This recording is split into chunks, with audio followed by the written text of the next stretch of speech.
Жаздын bir günü bir жылга тете дегендей эгин иштери башталды.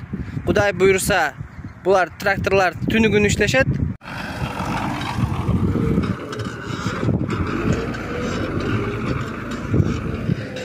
Буйрустак баары жакшы болот. Кыргызстан аграрный өлкө болгондуктан эгин тала, эгин иштерине аябай көп маани беришибиз керек.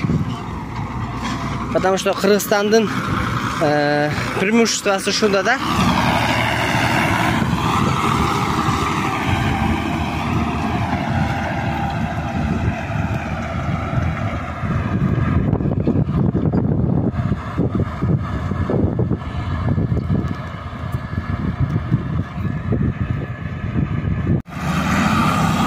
Жаздын bir günü bir жылга тете дегендей жазгы эгин иштери башталды. Трактор жер айдап иштеп атат.